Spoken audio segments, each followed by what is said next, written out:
Hello, listeners. Welcome to this special bonus episode of Deep Down. I thought I'd cut the intro today and get into it. If you follow me on Instagram, you'll see that I announced this week my new piece for the London Symphony Orchestra, which is literally a lifelong dream come true. They are the orchestra. Well, for me anyway. Some people like the Berlin Philharmonic, and they're great, obviously.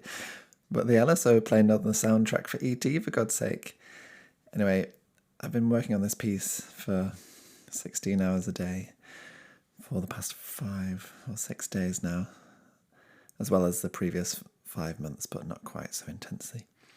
And I'm going a little stir crazy, but I finally finished it. And I should say, by the way, I've had such nice feedback from my little post on Instagram, and I'm really grateful for everyone's warm wishes.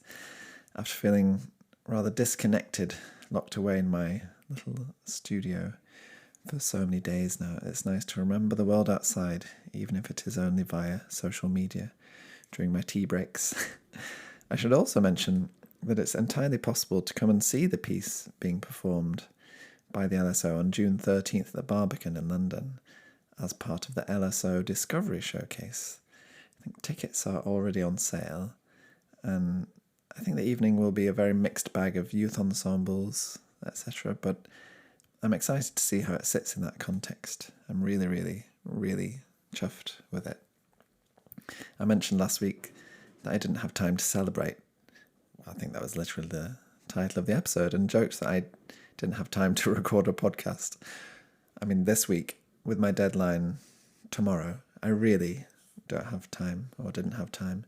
And up until now, I've always managed to find time to record something.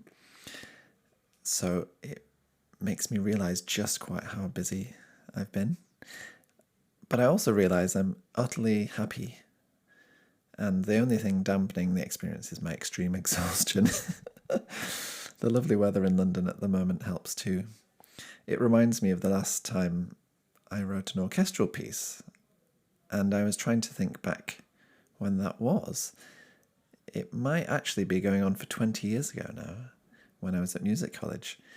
I think since then, I've obviously written pieces, but I've only had the opportunity to write smaller chamber pieces. I was very lucky as a youngling to get the chance to write many orchestral pieces during my time at music college, and so I had lots of practice, though I do feel somewhat out of practice now. I don't know whether it was a piece confusingly titled 6 Pieces, that was actually one piece, for the BBC Philharmonic, conducted by James Macmillan, which was broadcast on BBC Radio 3, actually. Gosh, it was cool. Or a piece for the Halle Youth Orchestra, conducted by André de Ridder, confusingly titled Sinfonietta, which is normally associated with a different, smaller lineup of instruments. I'm not sure which was my last commission for orchestra, but either way, they were both about 20 years ago. The music processing software back then was even more primitive, and the process of making individual parts for each member of the orchestra by hand was incredibly time-intensive. I'm not sure things are much quicker these days, to be honest, or perhaps my standards are just a bit higher now. And although I'm glued to my laptop for many hours at a stretch, which isn't normally so fun for me, I do find myself dancing on the spot at my little standing desk setup and truly enjoying the process. I guess it makes sense, as this lies within my values and identity as a composer, which I've struggled with over the past few years. All the stuff my therapist was saying 5 years ago about doing more of the stuff that makes me happy, well, it's true and simple as that, apparently.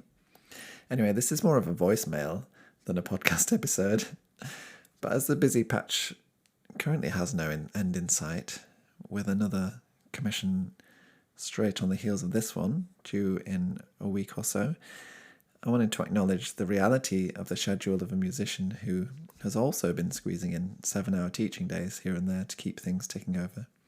So let's call this a bonus episode, although it does replace a regular full-length episode. Perhaps it's a nice punctuation for a new season. I've heard about this concept of seasons. Either way, the new season will be just as deep and profound and just as light, with even more experiences to share from my musician's life. And as I just got back some masters earlier this week for one of my upcoming records, Music for Dance Unseen, which I've been mentioning over the past 20 episodes, I'll also have new music to share with you imminently. All I need now is actually to sit down and listen to the masters. It's crazy that I haven't had time to do that. It's the number one thing that I want to do, but I really want to give it my full attention. And then perhaps sleep a little bit. But I'll see you on the other side in the next episode. Cue my track, The Other Side. If you don't know that one, go and stream it now. Thanks for listening. Speak to you soon.